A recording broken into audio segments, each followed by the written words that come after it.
And this enclosure that we're starting to enter is where you're going to be seeing our two wild goat species, the Markhor and the Himalayan tar.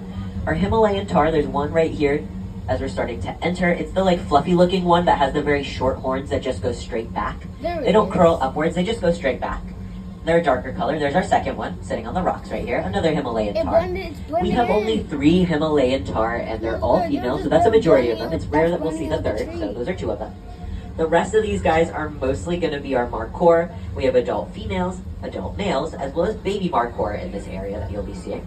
The baby Markhor, they were born about 3 to 4 months ago, which is why they're so small, and there's 11 in total in this entire area. And the male Markhor are the ones that you're seeing with the long mane-like hair around their neck, kind of like a beard, and their curly corkscrew-like horns can be up to 5 feet long. The females have a similar curly shape to their horns, but they're not quite as long, and they only have a small tuft of fur under their chin. And of course, they're a little bit smaller than the males. Both of the species that we have in here are excellent natural climbers, as they have these rubbery cores in the center of their hooves that help them grip rocks, similar to the sole of a boot. They climb literal mountains out in the wild. They're native to mountainous regions, so everything in here is nothing to them. It's very easy for them to climb.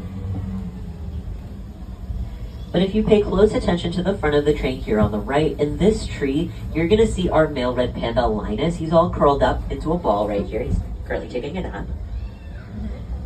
But in Nepal, the red panda is called Hun Ho, which roughly translates to firefox, and the Mandarin word for red panda, Xiao Shou Mao, translates to small bear cat.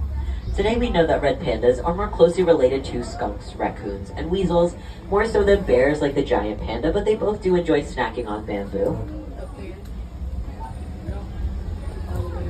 And I would recommend going to Himalayan Highlands to see more of our red pandas, but our exhibits are going to close in about 5 minutes, so you likely don't have the time to make it.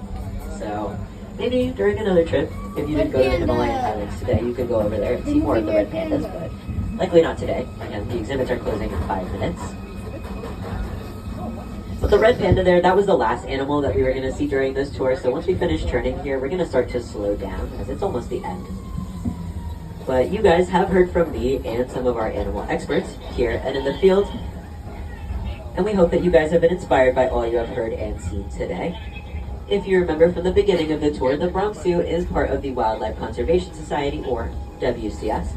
In addition to these 5 parks that we manage in New York City, the Bronx Zoo, the New York Aquarium, the Central Park Zoo, the Queens Zoo, and the Prospect Park Zoo, the WCS does also have scientists working out in the field at more than 300 sites in over 50 countries.